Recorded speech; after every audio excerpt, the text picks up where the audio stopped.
NCWs that I've made. This has the laminated vinyl on the fabric part of the flap. The rest of it is done in leather. So basically I just needed to protect the fabric just from getting dirty and stuff like that. So I've shown a couple of these that I've done on Facebook and had some interest. People want to know the product that I'm using. So this is what I use. This is heat and bond vinyl. Now it says it's iron-on. Uses are fabrics and smooth surfaces. So anyway, I think you can do. They use it for making placemats and anything basically that you want waterproofed. So I will show you what I do with that. And I have an NCW that I'm going to be working on here very shortly. So I'll show you that. So this is some fabric. I have a custom order. It's going to be done in a dark green leather for the body, and for the flap she wanted something that was trees or nature, and we found this fabric and she really quite likes this. So I'm going to start off. I've got my template here for my NCW flap. Sorry if it's hard to see, you can kind of see the shine of it here, but so using this, I'm able to fussy cut. I can tell exactly where my flap is going to be cut out. I have to remember that I've got about 3/8 of an inch all the way around. So I'm going to just kind of center it the way that I want it.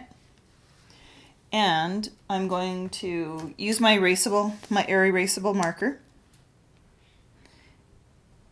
Gonna make sure I'm nice and centered.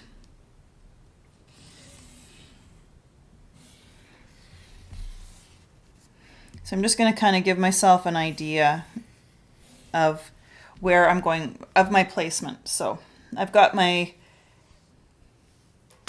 line all the way around, and I can set this aside. Actually, I'm just going to set it right on my heat press.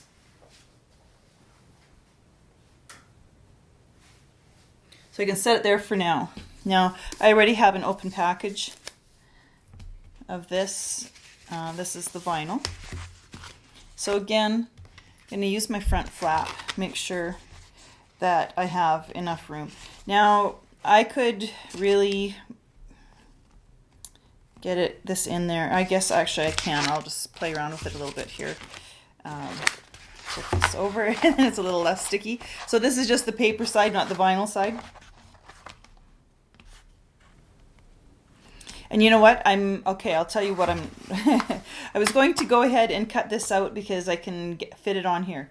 Problem is that then I have to be really, really careful about my placement actually on my fabric. So I know it's a little bit more waste, but I'm going to give myself lots of room. So I know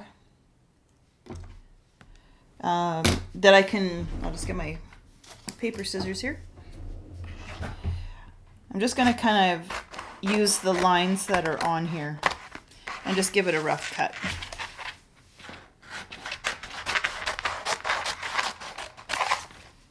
Okay. So I'll set this aside. So I have my piece. You can see this is vinyl on this side. This is paper on this side. This does not just get placed on and ironed. It goes a little bit different than that, and I'll move over to my press so that you can see what I have to do. So I'm just going to pan out here, show you how I have my fabric set up here on my heat press. Now this is the artistic press. It's a heat press. It's not a steam press. So, and I will show you what I do with this in just a moment. So I have my fabric here. I can still see faintly my outline. I have my piece of vinyl, and what I need to do on this, now I want to make sure, lots of times I'll give my fabric a little, I guess I should have done this beforehand. I use these lint rollers. I get these ones at Costco, inexpensive for a bunch of them. So I take as much, any possibility of some lint and stuff like that, take that off. If you don't, and there's lint or cat hair or whatever you might have, it's going to be in there permanently. So I try as much as I can to make sure that I don't have that kind of stuff in there. So now I just have to get the paper off of here. Okay, so I've got this started here. I'm going to peel this backing off. And now I don't want to touch anything with my vinyl. Oh, now my press is telling me I need to just hurry up and start using it. So I'm going to place this down. It's a little bit sticky. It's not super sticky though. So I'm going to lay that down. Now, I keep some of these around, some bigger pieces as well. But what I'm going to do is I'm going to lay this over top. Now I'm doing the shiny side, like the waxy side down. And to make sure that I don't get anything stuck on my press, I also have, this is my Teflon mat. Now normally I'm not trying to explain and do all of this stuff at the same time, so it's a little bit easier for me. But okay, so I have this down. I'm going to push this down.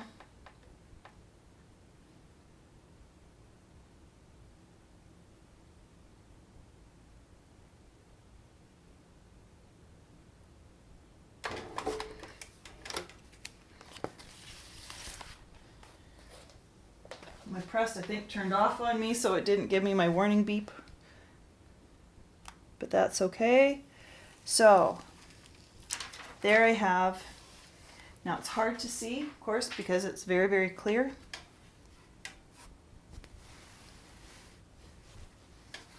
And I think it did a really good job. But I'm going to take my Teflon again. And I'm just going to turn this thing off and get this thing going again here.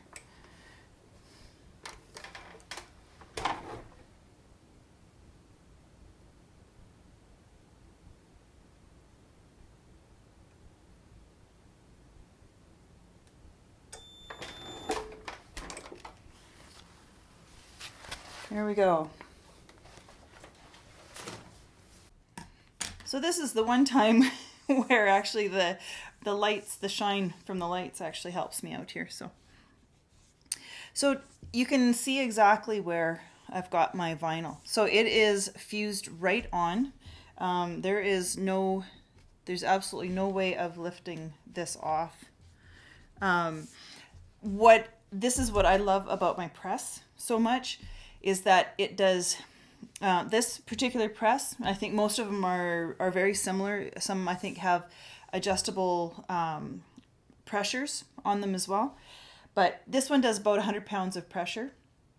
So not only does it heat everything exactly the same, it has pressure, and it just puts that vinyl down on here just perfectly. It's nice and smooth. I started off trying to use my iron before I had my press, and I thought that I had just wasted money on getting this laminate. But now with my heat press, I'm actually using it, and I'm really, really happy with the results. So that's what I do. So now I can either use the line, it's still very faint on here. If I'm still happy with it, I can just cut it out and use it just like I would anything else, just like regular fabric. Or if I need to, I can just trace around and reposition things. So I hope that helps you. If you have any questions, you know I'm here. And I guess until next time, have fun, be fearless, and I've got your back.